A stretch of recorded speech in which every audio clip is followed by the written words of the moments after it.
विठ्ठल केशवा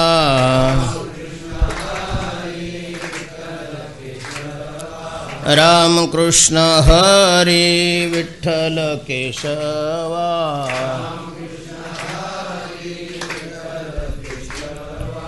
राम कृष्ण हरी विठ्ठल केशवा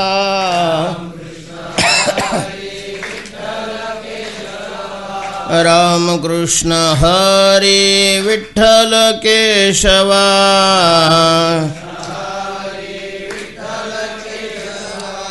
राम कृष्ण हरी विठ्ठल केशवा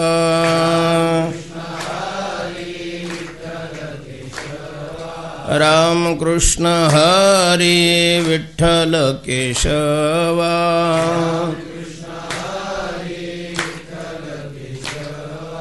राम कृष्ण हरी विठ्ठल केशवा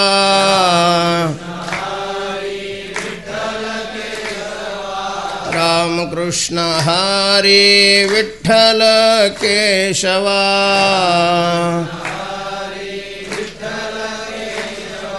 राम कृष्ण हरी विठ्ठल केशवा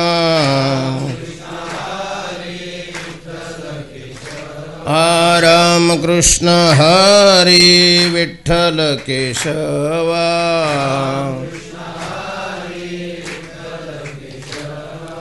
पुंडलीकवरदा हरि विठ्ठल श्री ज्ञानदेव ज्ञानेश्वर।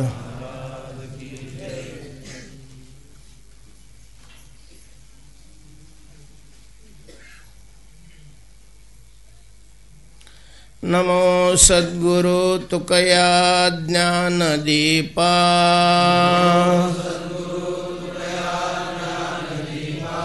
नमो सद्गुरु सच्चिदानंद रूपा नमो सद्गुरु भक्त कल्याण मूर्ति नमो सद्गुरु भास्करा पूर्ण कीर्ति मनुष्याकृति राघवे ख्याति केली शिळा शिखरे सागरी तारियेली तुका स्वामी हा पूर्ण ब्रह्म प्रकाशी जळी रक्षिले निर्जीवा कागदासी महाराज हा जन्मला मृत्युलोकी नुजे उपमाना ढळे इहलोकी भवसिंधुसी बांधिला से तुझेने अनाथा दिना कारणे तुकयाने तुका भासला मानवी वेशधारी परिहालिला विग्रही निर्विकारी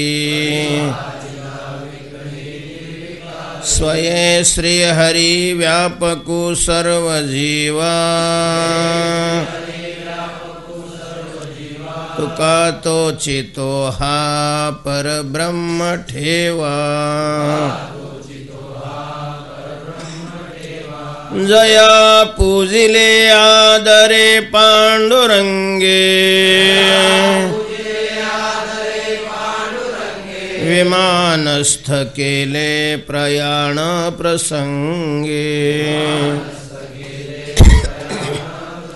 तनुमानवी दिव्य रूपीच केली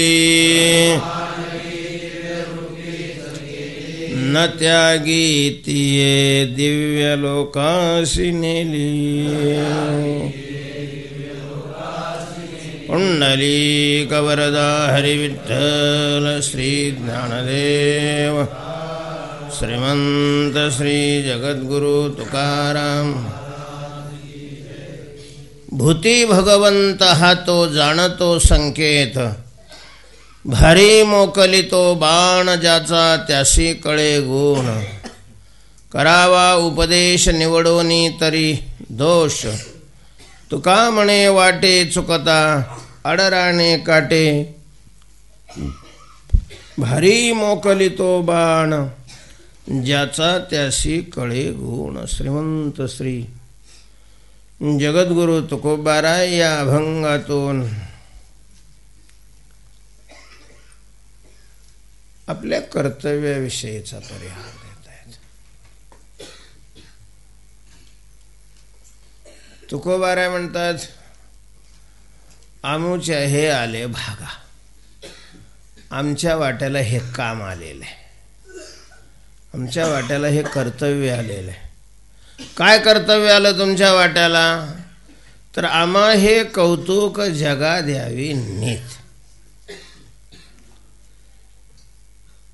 मानवाला योग्य रस्त्यावर आणण्याचं कर्तव्य आमच्या वाट्याला आलेलं आहे. अर्थात उपदेशाचं कर्तव्य आलेलं आहे.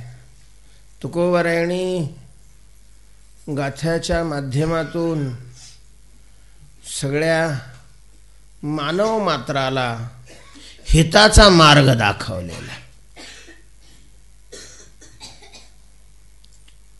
हितावरी यावे कोणी बोलिलो या भावे, हे मार्गदर्शन करत असताना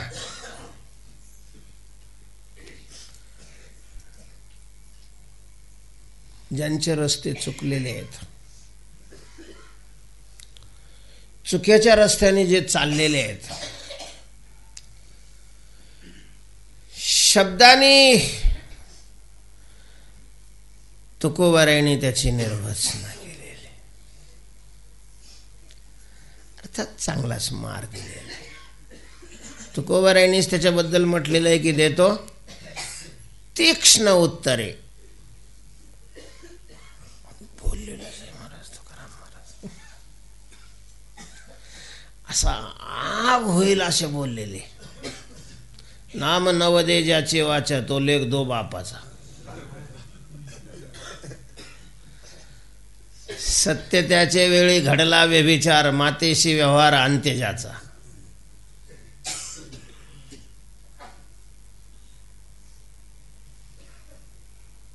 पाने खाशील उदंड अंती जासी सुकल्या तोंड.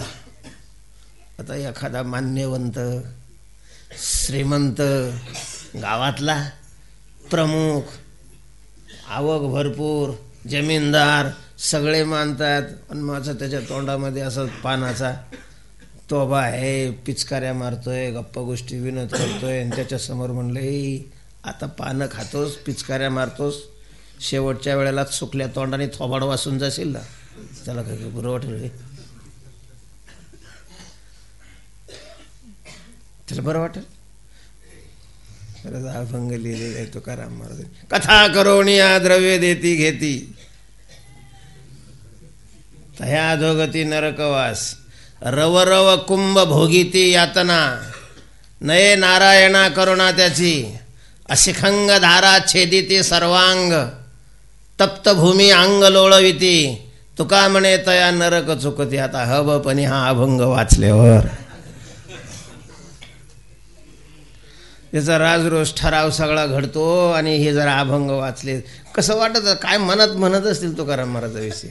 आता त्यांच्याच अभंगावर कीर्तन करावं लागतात म्हणून उघड तर नाही बोलता येत तुकाराम महाराजांच्या विरोधामध्ये. सगळं धंदा बुडायचं काम आहे ना.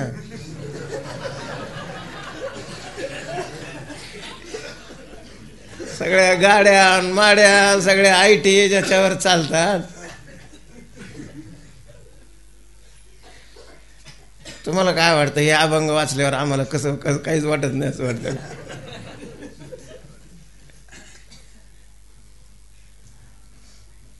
असे एकच एक उदाहरण दिलं.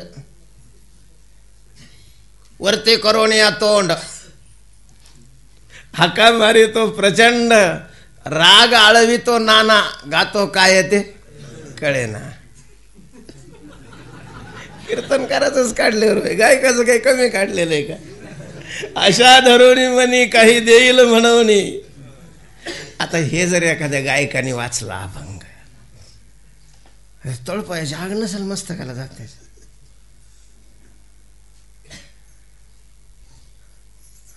त्याला दुःख होतं, त्याला वाईट वाटतं. आणि महाराज हे तर 100% खरं आहे की हिताचं मार्गदर्शन कोणालाच आवडत नाही.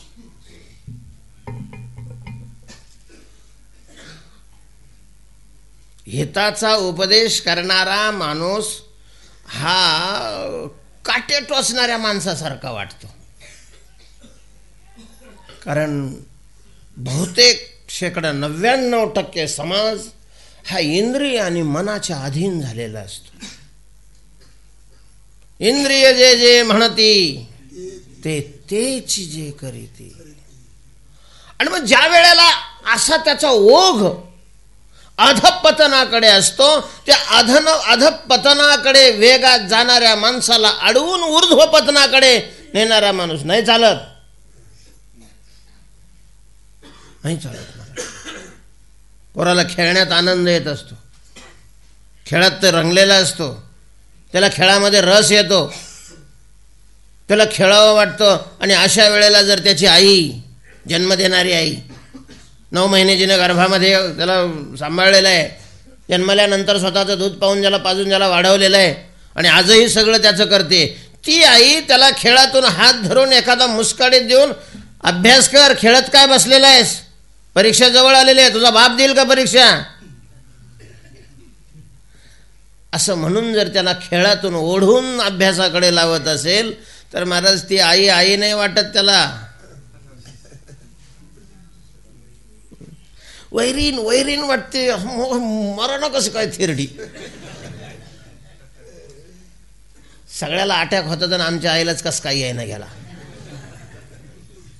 वास्तवता ही मग जिथं आईविषयी, बापाविषयी, भावाविषयी ही भावना असते, तिथं तुकाराम महाराजांसारखे विषयी ज्या वेळेला ते हिताचं मार्गदर्शन करतात, अहितापासून रोखत असताना शब्दाचे कोरडे ओढतात, त्यावेळेला साहजिकच त्यांच्या अंतःकरणामध्ये पीडा उत्पन्न होते, दुःख उत्पन्न होते. ही वास्तवता आहे. ही काय आहे? वास्तवता आहे. चुकलं म्हणणारा माणूस आवडतच नाही महाराज. चुकलेलं सांगणारा माणूस चालतच नाही माणसाला. आपल्याला अशी माणसं हवी असतात की जे आपण करतो त्याचंच उदो उदो करणारे, तेच खरं आहे अशा प्रकारचं मानणारे. ते खरं असो वा खोटं असो, प्रत्येकाचा एक स्वभाव आहे असा. फार थोडी माणसं आहे की जी आपल्या विरोधात आपल्या समोर बोलू शकतात. कौतुक करायला पाहिजे अशा माणसाचं.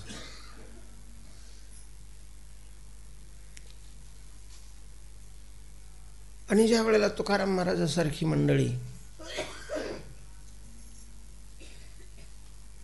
रस्ता चुकतो म्हणून का होत नाही, पण विरोधात बोलायला लागतात, त्यावेळेला त्यांचं ते बोलणं शस्त्रासारखं अंतःकरणात खुपलं जातं, दुःख होतं. काही काही शब्द आहे, काय माये गेले होते भूतापाशी.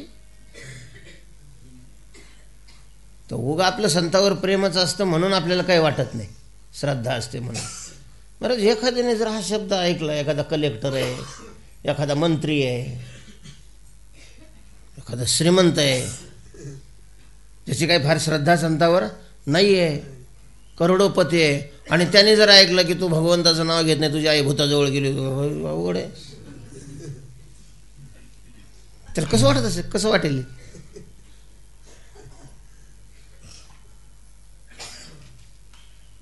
असं लोकांचं अंतःकरण पीडित होईल, लोकांचं अंतःकरण दुःखी होईल, अशा प्रकारचं बोलावं लागतं उपदेश करणाऱ्याला. तुकोबाराय हे बोललेले आहेत. कारण लोकांचं रंजन होईल अशा प्रकारचं बोललं तर लोकांना ते बरं वाटतं, पण त्याच्यात हित नसतं. रंजनामध्ये हित नाही आणि हितामध्ये रंजन नाही. तुकोबाराय म्हणतात की कीर्तनामध्ये, प्रवचनामध्ये लोक रंगतील अशा प्रकारचं बोलणं म्हणजे हिजडेपणा करणे.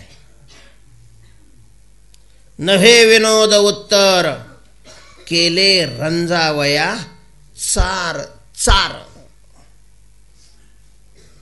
चारपणा नाही केला मी. मला लोकांकडून काही घ्यायचंही नाही आहे. ज्याला लोकांकडून घ्यायचं असतं त्याला लोकांना प्रसन्न करावं लागतं, आणि ज्याला लोकाला प्रसन्न करायचं आहे मग त्याच्या विरोधात बोलून तो कसं काय प्रसन्न होईल? मग त्याला काय हरकत नाही, भाऊ घेत जा म्हणा, पण मग इकडं काही देत जा. म्हणजे दारू बी घेत जा पण इकडं काही देत जा. त्याला त्याच्याशिवाय कसं काय देईल तो? नालायक 40 वर्षाचा घोडमा झालेला आहे, एवढा श्रीमंत आहे, तुला लाज नाही वाटत काय पितोस ते? तुझ्या बापाने काय केलं असं जर त्याच्या समोर म्हणत मन बाहेर होई, बाहेर होई पहिलं घराच्या, असं नाही म्हणत. तो कसं काय सब त्याला मग पंक्ती देईल? ज्याला घ्यायचंय लोकांकडून त्याला बोलू शकत नाही तो, असं महाराज मिंदा होतो.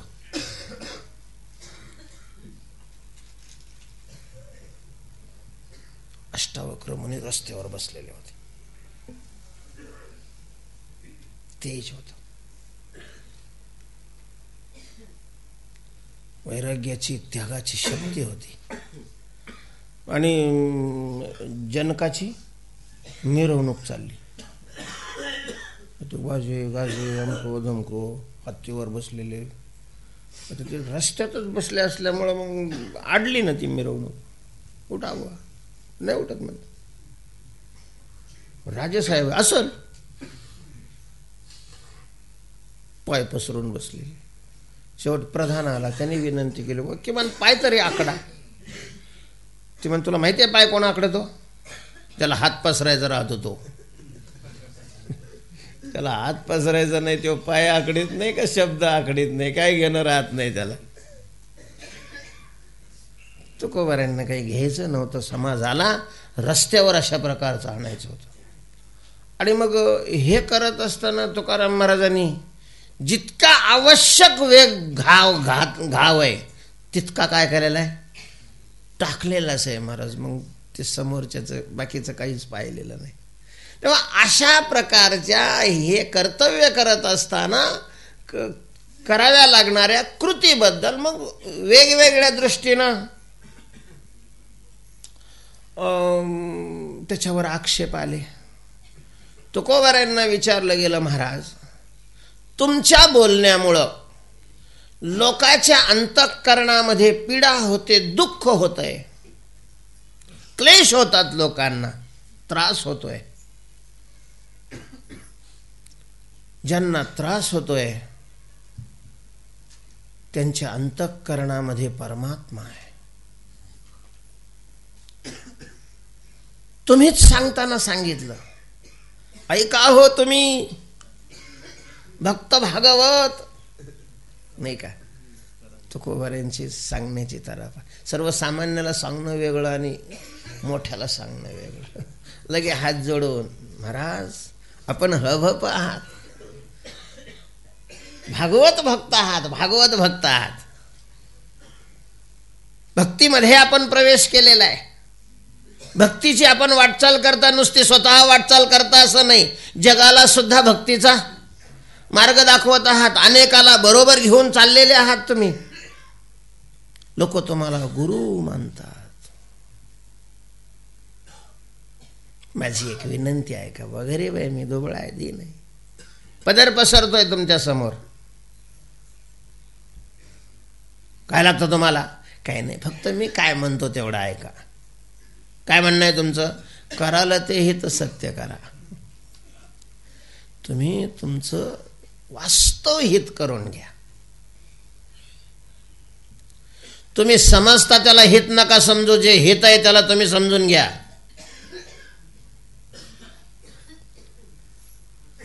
आणि ते करण्याकरता कोणाही जीवाचा न घडावा मत्सर.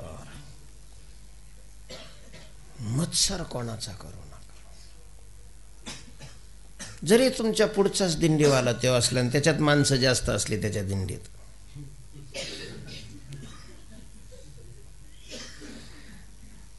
एकाच गावातली काही इकडं असतात आणि काही तिकडं असतात आणि त्याच्याकडे जास्त गेले यावेळेस.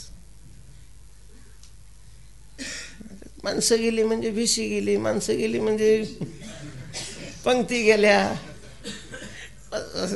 शेवट महाराजाचं मोठे पण तर माणसावरच अवलंबून राहतं ना. टपोरा महाराज कोणता? ज्याच्याकडं जास्त लोकप्रतिनिधीच आहे ना. शेवट पुढारी असला काय, महाराज असले काय, समाज ज्याच्याकडे जास्त आहे त्यालाच मोठं मानलं जातं ना. त्याच्या कार्यक्रमाला समाज जास्त जमतो, ज्याच्या शिष्य जास्त समाज बनलेला आहे, ज्याच्याकडे समाजाची ओढ जास्त आहे त्यालाच काय म्हणतात? मोठे महाराज म्हणतात. शेवट बाह्य दृष्टीनं तरी महाराजाची ओळख कशी आहे? इकडूनच आहे ना मोठेपणाची. आता आपण तिकडून काही भगवंताकडून अध्यात्माकडून वरून पाहतो आणि आपण कुठं वर गेलेलो आहे? आपण तर खालीच जाणार आहे ना. वरून पाहायला वर गेला पाहिजे ना मनुष्य. तर आपण कुठं वर आहे? आपण तर खालीच आहे. आणि मग ते जर कमी जास्त झालं, जास्त माणसं असली दिंडीमध्ये, मग पहा तुम्ही ती छाती कशी फुगलेली राहते. दुसरी एखादी दिंडी बारकी आली का पुंडलिक वर दे, मोठ्याने टाळ वाजवा. मग एरवी काय होतं, हातावर वर गेलेलं असतं का. दुसऱ्याची दिंडी आल्यावर मग मोठ्याने वाजवा.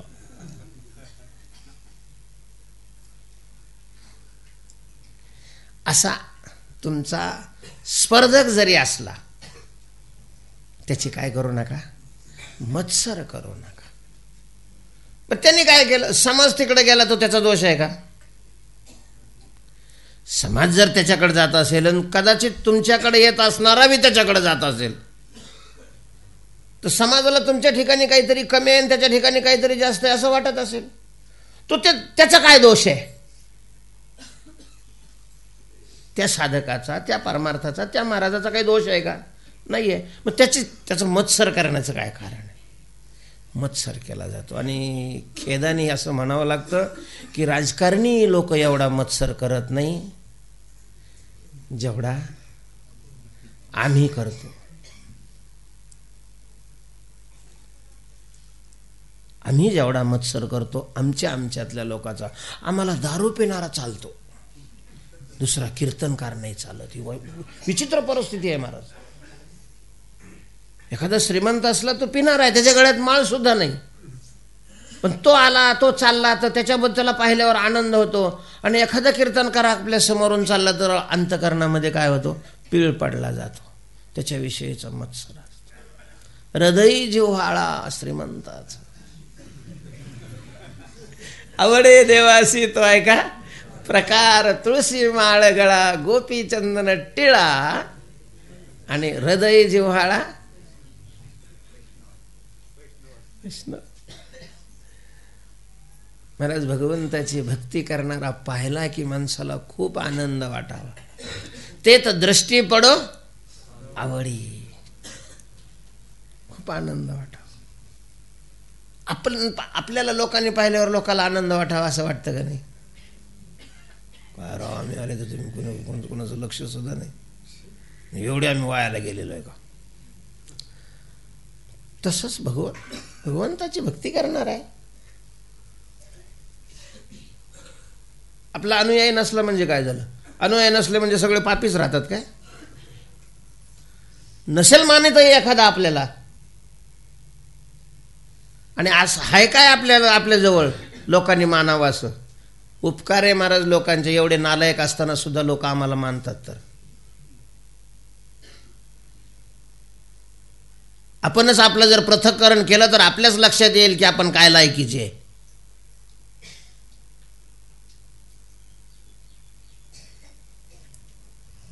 पण ही कीड आहे आपल्याच समाजाला, आपल्याच लोकांचा मत्सर करण्याची, आपल्याच लोकांचा द्वेष करण्याची, आपल्याच लोकांचे पाय मागे खेचण्याची, ओढण्याची लागलेली फार मोठी कीड आहे. त्यातली त्यात वारकरी संप्रदायामध्ये तर आहेच आहेच महाराज. उघड उघड नाही तरी मनातून तरी कसं तरीच होतं दुसऱ्याच्या कीर्तनाला जास्त माणसं गेली की. आनंद वाटावा का नाही? जी माणसं कधीच कार्यक्रमाला जात नाही ती माणसं जर एखाद्याकडे आकर्षित होऊन कार्यक्रमाला जात असतील आणि ती अध्यात्माकडे भगवंताच्या भक्तीकडे ओढली जात असतील तर त्याच्यात वाईट काय? उलट चांगलं आहे. नाही तुमच्याकडून होत, दुसऱ्याकडून होत आहे.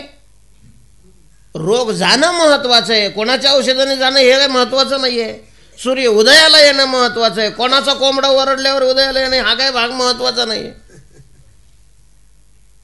ज्ञानोबाऱ्यांच्या तुकोबाऱ्यांचे अक्षर कोणाच्या माध्यमातून कोणाच्या अंतकरणापर्यंत पोहोचतील काय सांगे. कोणाच्या कीर्तनाला जाते यांना काय अक्कल आहे काय येत त्याला?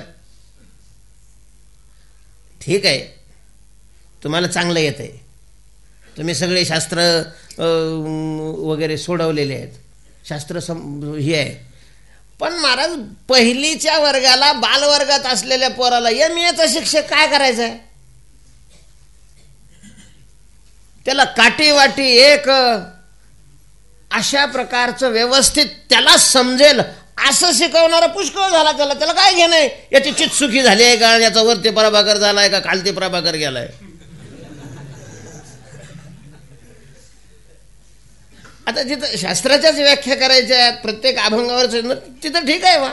सर्वसामान्य माणसं जी आहेत, ज्या माणसाला भक्तीचाच गंध नाही आहे आणि अशा माणसाला अभंगावरच कीर्तनकार बोलतो का अभंगाच्या बाजूला बोलतो, त्यांना काय करायचं? त्यांना काय घेणे? त्यांना एवढं जरी वाटलं की आपण करतोय ते चूक करतोय, मानवी जीवनामध्ये भगवंताची भक्ती करायला पाहिजे आणि ते जर आवडून जर येत असतील तर पोट दुखायची शास्त्र अध्ययन करणारच काय काम आहे?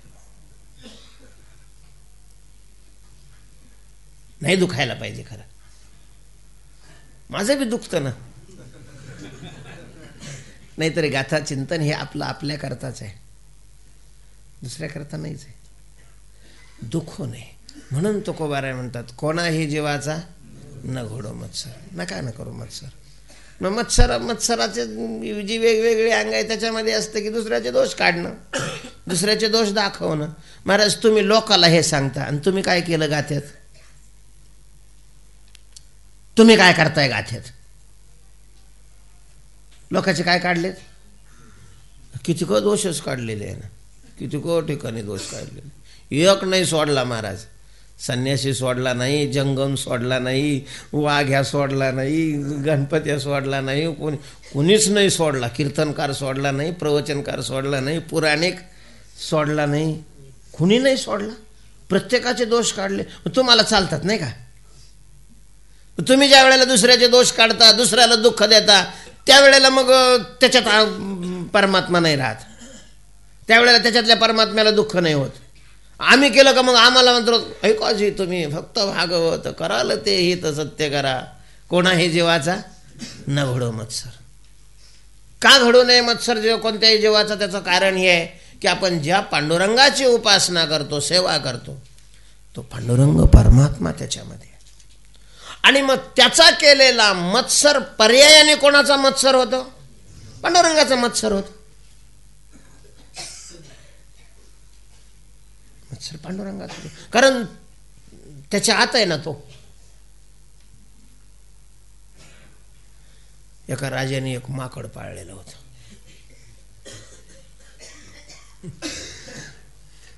आता त्याला ते खूपच आवडायचं. बहुतेक जे प्राणी आहेत त्यांच्यावर जर प्रेम केलं तर ते प्रेमाची परतफेड प्रेमाने करतात. विशेष आहे याला अपवाद फक्त माणूस प्राणी. किती तुम्ही एखाद्यावर प्रेम करा, जितकं ज्याच्यावर जास्त प्रेम करील तितका जास्त तो त्रास द्यायला कारणीभूत होतो. त्याच्यात असेल एखादा अपवाद नाही असं नाही, पण बहुतेक असं आहे की बापाला खरा त्रास पोरापासूनच होतो.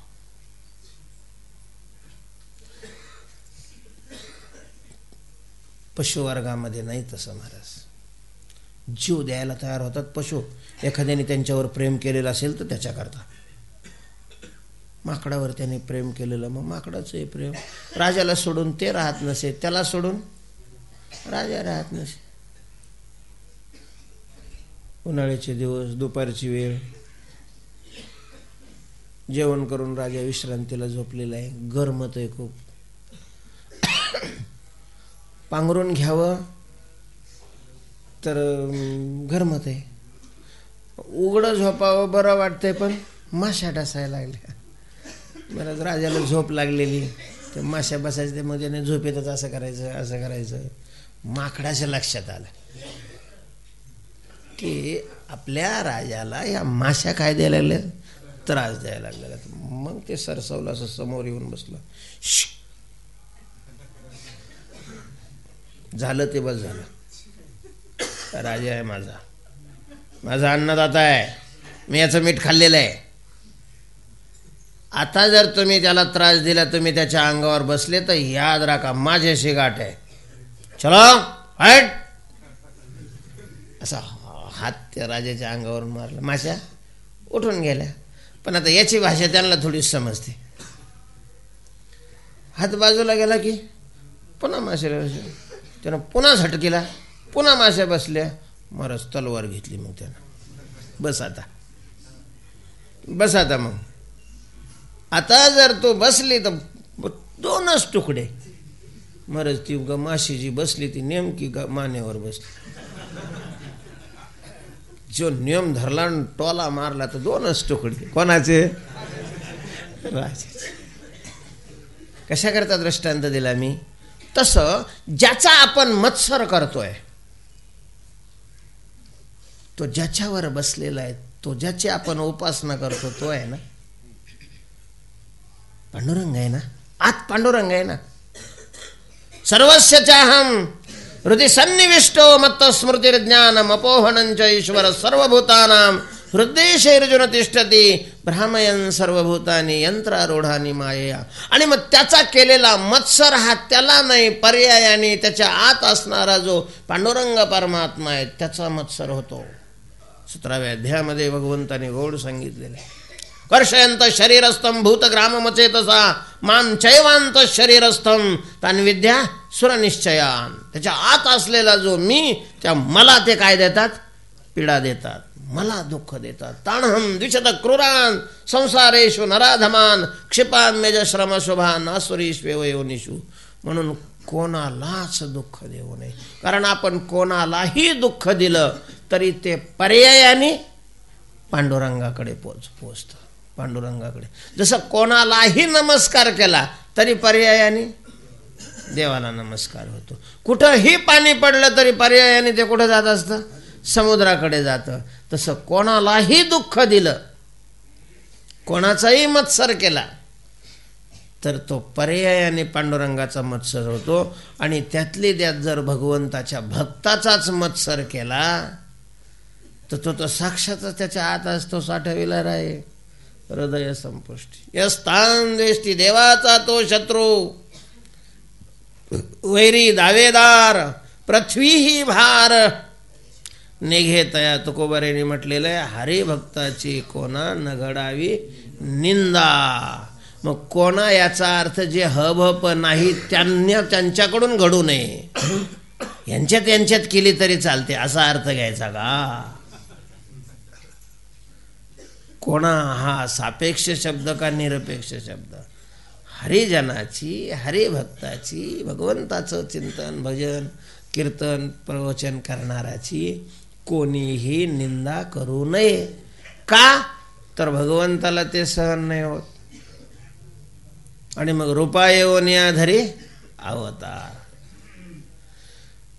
मग हे तुम्हीच आम्हाला सांगितलं, पण तुम्हाला हे मान्य नाही का की सगळ्याच्या आत देव आहे ते? त्याचं उत्तर तुकोबारायांनी या अभंगामध्ये दिलेलं आहे. तुकोबाराय म्हणतात, भूती भगवंत हा तो जाणतो संकेत. भूती भगवंत हा संकेत जाणतो. सगळ्याच्या आत परमात्मा आहे हा शास्त्राचा सिद्धांत आहे. आणि हा सिद्धांत मला चांगल्या प्रकारचा माहिती. सगळ्याच्या आत परमात्मा. भगवंताला मानण्याचे जे वेगवेगळे भाव आहेत, पहिले भगवंताविषयीचे 2 भाव आहेत. एक देव नाही हा भाव आहे आणि दुसरा देव आहे हा भाव आहे. मानव रूपाने जीवन जगणारे जे जीव आहेत, अर्थात जे मानव आहेत, त्या मानवामध्ये हे 2 वर्ग पडतात. काहींच्या अंतःकरणामध्ये देव नावाची वस्तू जगामध्ये अस्तित्वात नाही असा आहे. देव नाही. मला सांगण्याची वेळ येऊ नये की श्रवणाला येणाऱ्या माणसांनी आपले मोबाईलचे बटन बंद करून येत जावेत. आवश्यकच असेल येणारा फोन तर मग त्यांनी बाहेरच बसावं, त्याने मध्ये येऊ नये. कारण चिंतनामध्ये काय येतो? व्यत्यय येतो. श्रोत्याची आणि वक्त्याची जी नाळ जोडलेली असते तर ती तुटते. तुकोबारायणी कीर्तनामध्ये विक्षेपाला मरण म्हटलेलं आहे. मरण भजनी विक्षेप तेची पै मरण. आणि अशा भाषेत मग विक्षेप करणाऱ्याला त्याची पूजा केलेली आहे की ते पुन्हा आता इथं नको करायला. तेव्हा शक्यतो आता मोबाईल तर भरपूर आहे, मोबाईल आणू नका असं म्हणायचं काही कारणच नाही आहे. सगळे माझ्याकडे आहे मोबाईल. पण मी पंढरपुरात असताना कार्यक्रमाला कधीच बरोबर नाही आणत, तिथं राहत होतो. तुमचं जास्त प्रेम असेल आणि आणत का नाही बरोबर, पण मग त्याला म्हणा बंद राहत जा भाऊ. जोपर्यंत मी तिथं बसलेलो आहे तोपर्यंत तरी तो खडखड नको करू. मग तिथून गेल्यावर पुन्हा काही हरकत नाही. नाही तर आवाज बंद करून ठेवीत जावे. नुसतं व्हायब्रेशन ठेवायचा, आवाज बंद करून ठेवायचा. असो, चिंतनामध्ये हे झालं. मी काय सांगत होतो? हां, तर देवाविषयीचे जे भाव आहेत त्याच्यात मुख्य 2 प्रकार. देव आहे, देव नाही. देव आहे म्हणणारामध्ये 3 प्रकार आहेत. देव आहे हा भाव आहे, त्याच्यातही 3 गट पडतात. आहे पण तो कसा आहे, कुठं आहे? देव एकदेशी आहे असा मानणारा एक गट आहे. कुठं गेलते? देवाच्या दर्शनाला. कुठून आले? देवाच्या दर्शनावर. कुठं चालले? देवाच्या दर्शनाला. देव आहे मानणारा हा आहे की देव नाही मानणारा आहे? जो दर्शनाला चालला तो आहे मानणार आहे. देव आहे असा मानणार आहे. पण मग तो देव आहे मानत असला तरी देवाला एकदेशी मानतो. कुठे आहे? मंदिरामध्ये आहे, पंढरपूरला आहे, वैकुंठामध्ये आहे, द्वारकेला आहे. जी मुख्य मुख्य अशा प्रकारचे भगवंताचे धाम आहेत, ठिकाण आहेत, तिथं तो आहे. देवाचं अस्तित्व मानतोय, पण देवाला एकदेशी मानणारा एक वर्ग आहे.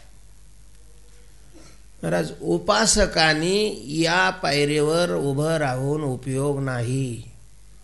ज्याला पांडुरंगाची उपासना करायची आहे, भक्ती करायची आहे, त्यांनी पांडुरंगाला एकदेशी मानू नये. त्यांनी त्याच्या वरच्या पायरीवर जाणं गरजेचं आहे. जो कर्माचा अधिकारी आहे, भगवंताचं अस्तित्व मानून विषयाच्या प्राप्तीकरता कर्म करतोय, त्यांनी देवाला एकदेशी मानावं. उपासना करणाऱ्यांनी देवाला एकदेशी परमात्मा या भावनेवर आरूढ झाला तर त्याच्या उपासनेला फारसं फल मिळणार नाही. त्याची उपासनेमध्ये प्रगती नाही होणार. उपासकांनी परमात्मा व्यापक मानून सगळ्यात मानला पाहिजे. म्हणून तर जे जे भेटे भूत ते ते मानिजे भगवंत हा भक्ती योग निश्चित जाण. परमात्मा सगळ्यामध्ये आहे असं मानून केलेली उपासना ही सर्वश्रेष्ठ अशा प्रकारची उपासना. नाहीतर काय होतं मग? सर्वांग कुरवाळी आणि एक उपटी रोमावळी. परमात्मा नाराज राहतो. आपण जर त्याला एकदेशी मानलं, व्यापक नाही मानलं, तर तो परमात्मा काय राहतो? नाराज राहतो. कारण एकदेशी परमात्मा मानणारी जे भक्त आहेत ते भगवंता करता तर दह्याच्या आणि दुधाच्या हांडे घालतात त्याच्या अंगावर. 1100 रुपये काय 2100 रुपये घ्या, आमची महापूजा लवकर लावा. महापूजा केली जाते, भगवंताची महापूजा केली जाते आणि तिकडं लोकांचे गळे कापले जातात. इकडं पूजेकरता 1100 रुपयाची पावती फाडतो आणि तिकडं गड्याने घाम गाळलेले पैसे बुडवतो.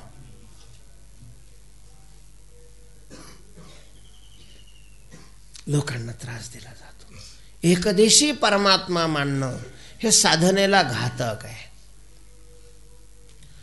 भगवंताचं ते विशेष रूप आहे, त्या ठिकाणी जाऊन आपण सेवा करावी हे ठीक आहे, पण परमात्म्याचं अस्तित्व तिथंच मानत असाल तर मग प्राकृत अधम भक्त आहात आपण.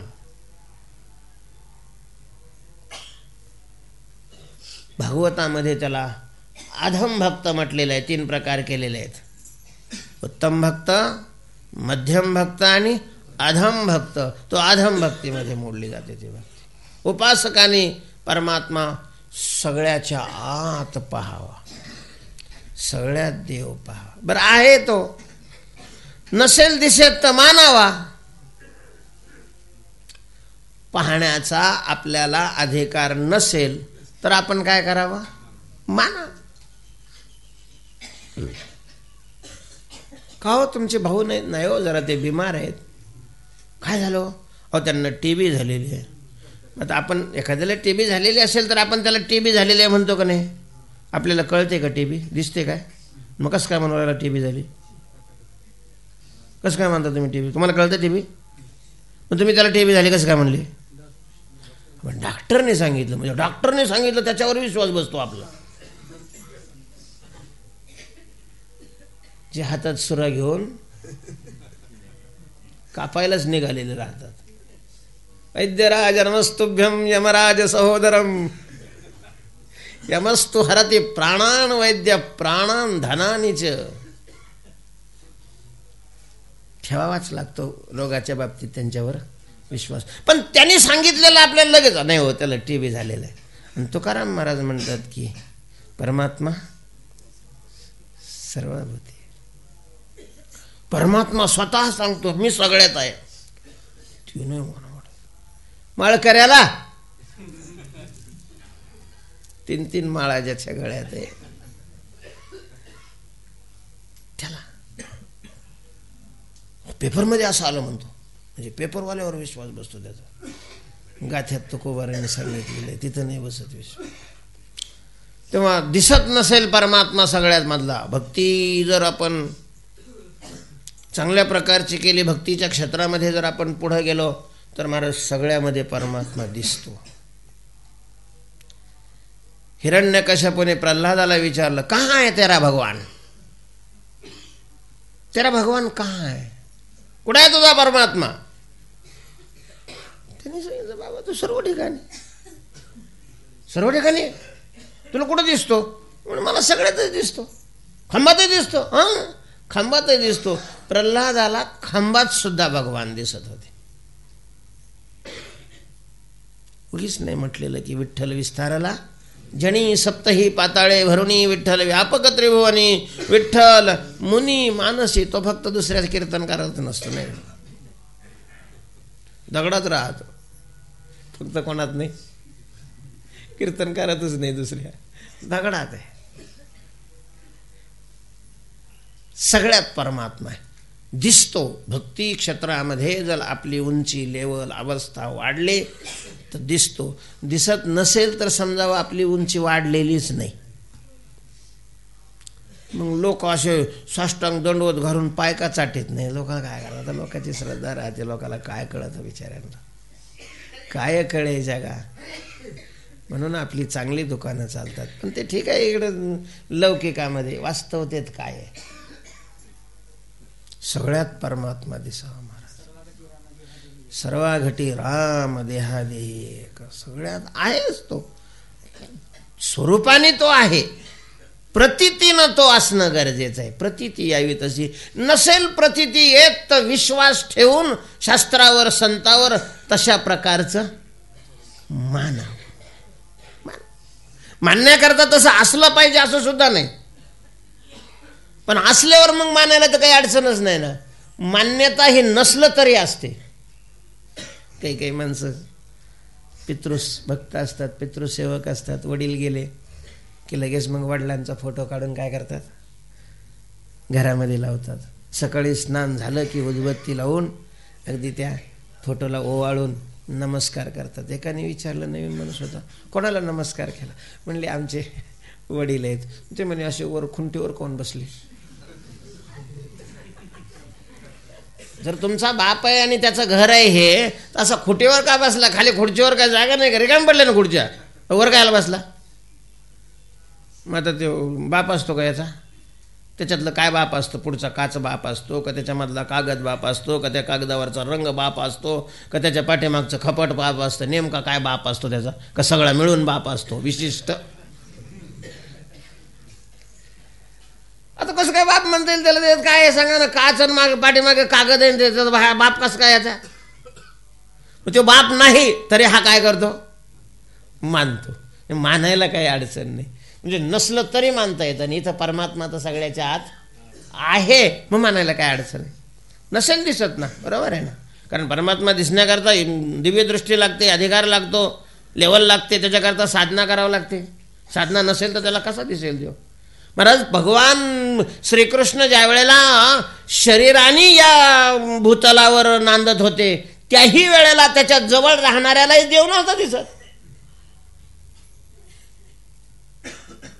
नंदाचं काट्ट आहे,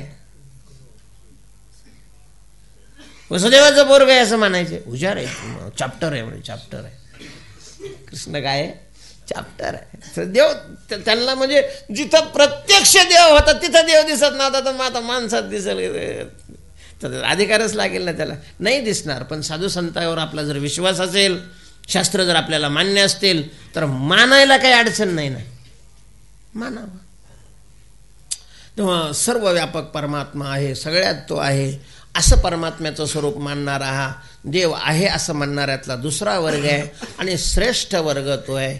सगळ्यात देव नाही, मग सगळा देव आहे. हा सगळ्यात श्रेष्ठ भाव आहे. त्याच्यात देव मानणं वेगळं आणि तोच देव मानणं वेगळं. महाराज, देवाचं दर्शन झाल्यानंतर मुक्ती होते, ते असे कमरेवर हात ठेवलेल्याचं दर्शन झाल्यावर नाही मुक्ती होत. सगळा त्याचं दर्शन सर्व रूपाने व्हावं लागतं. कुंभपाक लागे तयासी भोगणे, अवघाची नेणे देवायचा. नुसता देव जाणून नाही चालत, अवघा देव आहे. सर्वम खल्विदम ब्रह्म अशी साक्षात प्रतीती ज्या वेळेला येते, तेव्हा मुक्ती प्राप्त होत असते, तेव्हा बद्धता जाते, तेव्हा मनुष्य जीव मुक्त होतो. भगवंताचं दर्शन ते दर्शन आहे, हे वास्तव दर्शन आहे, यथार्थ अशा प्रकारचं दर्शन आहे. पण उपासनेकरता सगळ्यामध्ये परमात्मा आहे हा भाव आवश्यक आहे. तुकोबाराय म्हणतात, शास्त्राचा हा सिद्धांत मला माहिती आहे की भूती भगवंत हा तो जाणतो संकेत, हा सिद्धांत मला माहिती आहे. आणि मग तरी तुम्ही त्यांना पीडा होईल अशा प्रकारचं बोलता, करता काय? तुकोबाराय म्हणतात, भारी मोकली तो बाण. मी ज्या वेळेला बोलतो एखाद्याला, त्याचा मत्सर करण्याचा माझा उद्देश नसतो, हेतू नसतो. कृती काय आहे हा भाग महत्वाचा नाही, उद्देश काय आहे हा भाग महत्वाचा. कृती महत्वाची नाही, उद्देश महत्वाचा. 4-2 माणसं एकत्र आली आणि त्यांनी एखाद्याला फाशी देऊन मारलं. कायद्याने गुन्हेगार आहेत की नाहीत? गुन्हेगार. पाप पुण्याचं पण बाजूला ठेवू सध्या, पण कायद्याच्या दृष्टीनं एखाद्याला मारणं, फाशी देऊन मारणं हा काय आहे? गुन्हा आहे. ते पकडलं, मग त्यांना कोणी फाशी द्यायला लावली, फाशी द्यायची कोणी सांगितली, कोणी सुपारी दिली, याच्यापर्यंत सगळे तपास. आणि ज्या वेळेला एखाद्या जज एखाद्याला फाशी सुनावतो, त्यावेळेला त्याला सुद्धा काय दिली जाते? फाशी देतात का नाही? पकडा. याला फाशी द्यायची कोणी सांगितली? कोर्टानं. कोर्टाला पकडा. कारण याला फाशी द्यायची त्यानं सांगितली ना, आणि याने फाशी दिली, म्हणजे ज्यांनी फाशी दिली आणि ज्यांनी द्यायची सांगितली, दोघंही ठरतात का? नाही ठरत. त्यांनी फाशी द्यायची सांगितली तोही गुन्हेगार नाही ठरत, आणि ज्यांनी प्रत्यक्ष फाशी दिलेली आहे तोही गुन्हेगार ठरत नाही. का? उद्देश. तर त्याचं काम करू लागलेलं आहे. उद्देश क्रिया कृती जरी तीच असेल पण काय फरक काय आहे? त्यांनी फाशी दिली आणि यांनी फाशी दिली. फरक काय? फरक उद्देशामध्ये आहे, कृतीमध्ये फरक नाही, उद्देशामध्ये फरक आहे. उद्देश महत्वाचा आहे. तुकोबाराय म्हणतात मी बोलतो, मला माहिती आहे की माझ्या बोलण्याने त्याला पीडा होते, दुःख होत आहे, पण उद्देश. एखाद्याने शस्त्र एखाद्याला हाणलं तरच त्याच्यावर अर्ध मर्डरची काय होते? केस होते. शस्त्र जर हाणलं आणि ते शस्त्र शरीराला कुठंही लागलं, त्याच्या शस्त्रामुळं शरीराचा जर छेद झाला तर त्याच्यावर अर्ध मर्डरची केस होते. आणि ऑपरेशनमध्ये डॉक्टर काय करतात? भूल देऊन कापिते, तसं बी नाही कापीत, त्याला भूल देऊन चांगलं कापिते. मग त्याच्यावर केस व्हायला काय अडचण आहे का? अर्ध मर्डरची नाही होत. का होत नाही? उद्देश महत्वाचा आहे. तुकोबाराय सांगतात मी बोलतो तो उद्देश मत्सराचा उद्देश नाही आहे माझं त्यांच्यावर प्रेम आहे म्हणून मी बोलतो. आई बोलत असते, आई मुस्काडात मारते, आई त्याचा कान पिळते, पण तरी ते गुन्हेगार नाही ठरत. गुन्हेगार ठरवणारे कोर्ट काय मानायचे त्यांना ते तुम्ही ठरवा.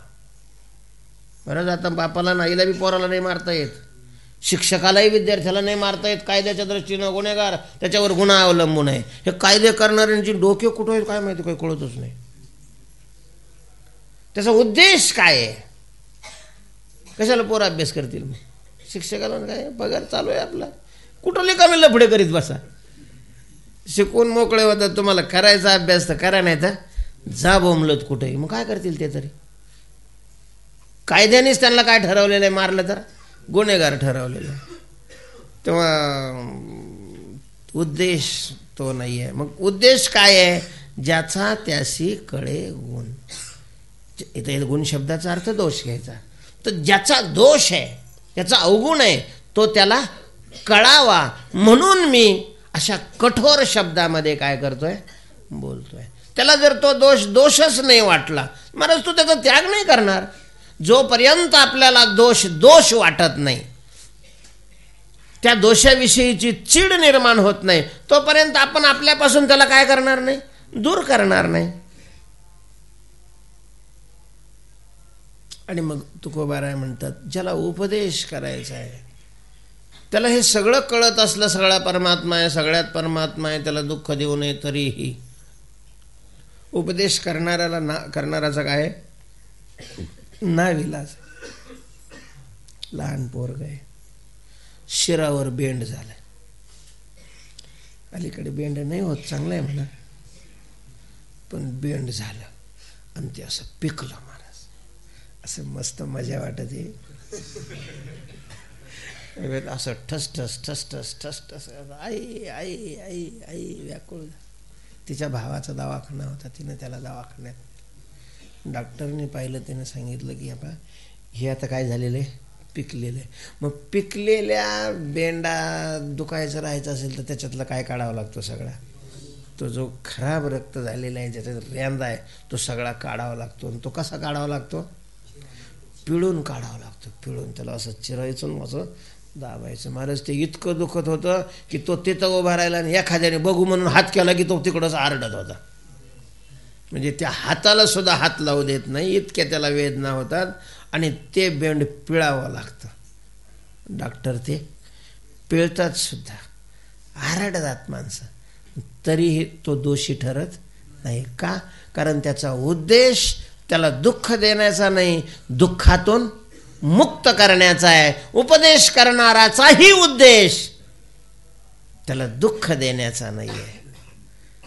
तर करावा उपदेश निवडोनी तरी दोष निवडल्याशिवाय उपदेश कशाला म्हणतात? कुमार्गापासून परावृत्त करणं आणि सन्मार्गाकडे प्रवृत्त करणं, हेच तर उपदेशाचं स्वरूप आहे. त्यामुळं त्याचा उद्देश जर समजा त्याला माहिती आहे की आपण जर अशा शब्दात त्याला नाही बोललो तर त्याचा रस्ता चुकेल, आणि रस्ता चुकला तर तो आड रस्त्याला जाईल, आणि आड रस्त्याला त्याला अनंत दुःखाला सामोरं जावं लागेल. तो काय म्हणे? वाटे चुकता आडराने काटे. वाटे चुकता आडराने, मग आडराने काय काटे, दुःखाचे काटे, ते त्याला भोगावे लागू नये म्हणून भारी मोकली तो बाण, ज्याचा त्यासी कळे गुण. पुंडलिक वरदा हरी विठ्ठल श्री ज्ञानदेव ज्ञानेश्वर महाराज की जय.